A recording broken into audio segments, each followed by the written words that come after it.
द्वादश ज्योतिर्लिंगों में यह अंतिम ज्योतिर्लिंग है।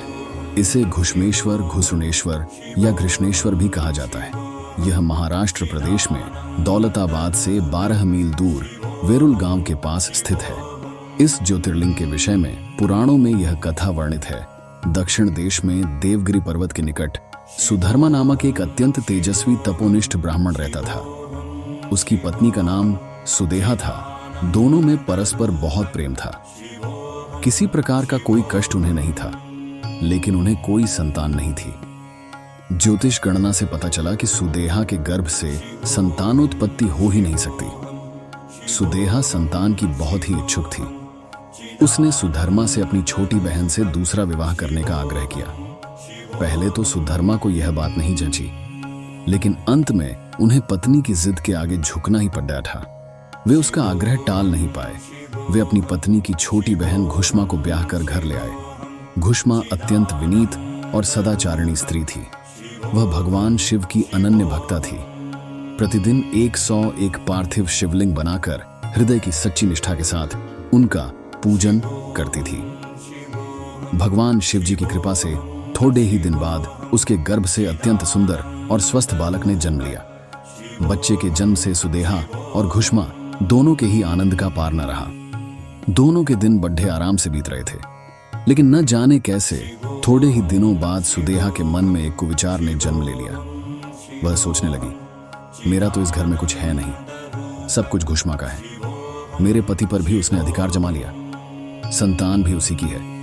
यह कुविचार धीरे धीरे उसके मन में घर करने लगा। इधर घुष्मा का वह बालक भी जवान हो गया, उसका विवाह भी हो गया। अब तक सुधर्मा के मन का कुविचार रूपी अंकुर एक विशाल वृक्ष का रूप ले चुका था। अंततः एक दिन उसने घुष्मा के युवा पुत्र को रात में सोते समय मार डाला। उसके शव को ले जाकर उसने उसी तालाब में फेंक दिया जिसमें घुष्मा प्रतिदिन पार्थिव शिवलिंगों को फेंका करती थी। सुबह होते ही सबको इस बात का पता लगा। पूरे घर में कोहराम मच गया। सुधर्मा और उसकी पुत्रवधू दोनों सिर पीट कर फूट फूट कर रोने लगे, लेकिन घुष्मा नित्य की भांति भगवान शिव की आराधना में तल्लीन रही, जैसे कुछ हुआ ही ना हो। पूजा समाप्त करने के बाद जब वह तालाब से लौटने लगी, उसी समय उसका प्यारा लाल तालाब के भीतर से निकलकर आता हुआ दिखलाई पड़ा।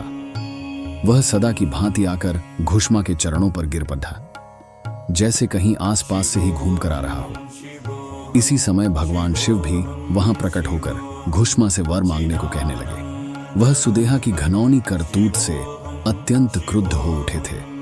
अपने त्रिशूल द्वारा उसका गला काटने को उद्यत दिखलाई दे रहे थे। घुष्मा ने हाथ जोड़कर भगवान शिव से कहा, प्रभो, यदि आप मुझ पर प्रसन्न हैं तो मेरी उस अभागिन बहन को क्षमा कर दें। निश्चित ही उसने अत्यंत जघन्य पाप किया है, किंतु आपकी दया से मुझे मेरा पुत्र वापस मिल गया। अब आप उसे क्षमा करें। और प्रभु, मेरी एक प्रार्थना और है, लोक कल्याण के लिए आप इस स्थान पर सर्वदा के लिए निवास करें। भगवान शिव ने उसकी ये दोनों बातें स्वीकार कर लीं। ज्योतिर्लिंग के रूप में प्रकट होकर वह वहीं निवास करने लगे। सती शिव भक्त घुष्मा के आराध्य होने के कारण वे यहाँ घुष्मेश्वर महादेव के नाम से विख्यात हुए। घुष्मेश्वर ज्योतिर्लिंग की महिमा पुराणों में बहुत विस्तार से वर्णित की गई है। इनका दर्शन लोक परलोक दोनों के लिए अमोघ फलदायी है। ऐसी ही रोचक वीडियो के लिए हमारा चैनल सब्सक्राइब, वीडियो को लाइक और शेयर करना न भूलें और साथ ही बेल आइकॉन भी दबाएं ताकि आप हमारी लेटेस्ट वीडियोस के अलर्ट पा सकें।